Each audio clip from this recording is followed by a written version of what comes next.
Hey guys, my name's Ray. I'm a guitar teacher in Texas, and my buddy Donnie asked me to do some theory lessons on guitar for the new forum, the Praise and Worship Gear forum, and just kind of throw some stuff out there at the people that are on the forum and try to make everybody a better guitar player. That's basically just it. So what I'm going to do, just to start things off, I'm assuming that everybody knows their major and minor scales and how to build chords. If you don't know how to build chords, simple major and minor chords, all they are is a major chord is a root, major third, and perfect fifth, and a minor chord is a root, minor third, and a perfect fifth. So that being said, I don't use those chords at all, and I'm going to teach you how to stack stuff on. Alright, so say we have an E minor chord. Alright, that's a cool chord. But if you're just playing this chord, and say you got a key player and maybe another guitarist or an acoustic player, that's the chord they're going to play. Alright, and you're going to get jumbled in.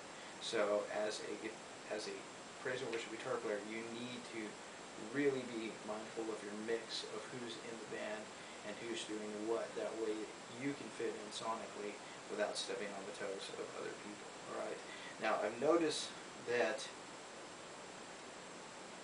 playing, praise and worship for the past few years, I've noticed that a lot of people are just kind of stuck in the rut of just triads and there's really nothing interesting going on. You see a lot of people playing bar chords, and you see a lot of people playing the five chords. Now, there's nothing wrong with that. There's a time and a place for everything. But I really do feel like if we're going to grow as musicians, we need to start thinking about things as far as like inversions or ninths and 11ths and 13ths, those kind of chords that just add that color and that texture on there. Because there's going to be a day where your pedal doesn't work and your shimmer doesn't show up, and you're going to actually need to learn to play guitar. Sorry, that was a new joke. But let's go on. Let's check out this E minor chord. Now everybody knows that an E minor chord has an E and a G and a B in it. Alright, that's a really simple thing. But let's take those three notes and let's add on another third. Let's make it an E minor 7 chord. What you can do is you can play an E here, you can play your D here, which is the 7th, and your G here, and you get that chord. Now this is cool. You can add the 7th there too. But like I said, most of the time that's not going to ring out as much. So what you can do is bring it up here, and it also gives you the opportunity to play the 11th, which is the A.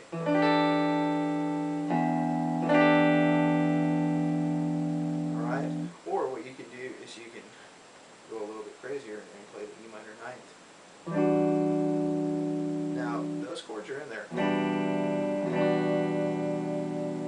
Alright, so that's a minor 9th.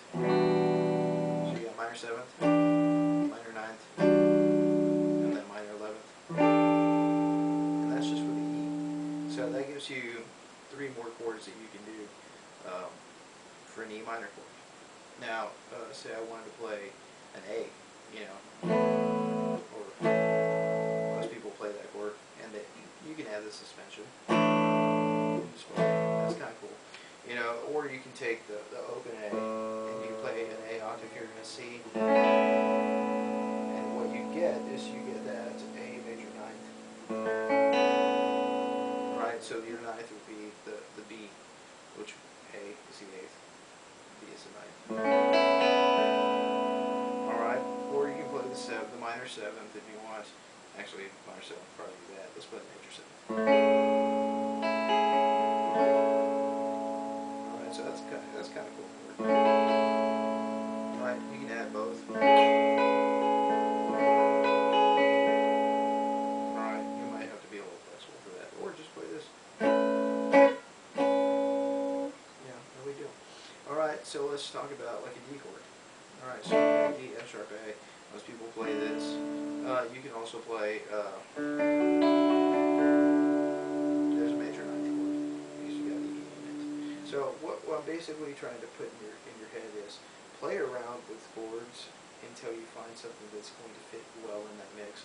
I played for a big band for about 6 years, and playing with a whole horn section and a piano player and a bass player that was playing, tons of notes per change. You really have to fight for your spot. So it's very much the same thing in praise and worship. You're going to have to fight for your spot. You're going to have to add to the song without taking away, if that makes sense. You need to add your own little flavor without being a nuisance to other people. Alright, and the best way to do that, I found, is to work with chords until you kind of develop your own little sound. And instead of playing A's, you have this A, or this A, or this A. You know what I mean? Like, all those are just A's. Or, you know what I mean?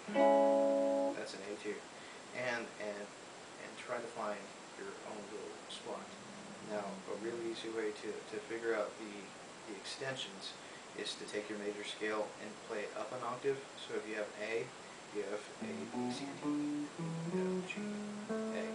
Now, of course, there's C sharp, G sharp, and F sharp. But after that A, what you have? You have a B, which is going to be your 9th. You have your C sharp, which is going to be your 10th. Not really a whole lot to add from that because you're already playing with the chord, maybe. And then you have your 11th, which is a D. Alright, now that can also be your 4/3 suspension. Alright. Now, you can add the E, and then you can add the F sharp, and your G sharp. Alright, so think about those color notes that are in there, and what a really cool thing to do is to take the chord and play some notes that are nowhere near the bottom of your chord. So if you're going to play here, that's going to be your lowest part of your note. Play some notes that are up here, and what that's going to do is that's going to open you up a little bit more, let you be a little bit more ringy, and sound a little bit more unique. Now, we use discretion on these chords because they're not always going to fit, but in most praise and worship settings, a lot of these chords are going to fit. So, yeah, that's about it for our first lesson. Hope you guys liked it. If there's anything you want to learn that I'm not covering, I'm probably going to do maybe 2 or 3 of these a week. I'm not sure by the time I do 5. But if you have a question, hit me up, send me a Facebook message, and I'll do my best to cover it in a little 10-minute video. Also, do me a solid and check out Artinger Guitars. I'm an artist for them, and also check out my band if you really like this. It's facebook.com/theprodigalsmusic. So, thanks for watching, guys. See you soon.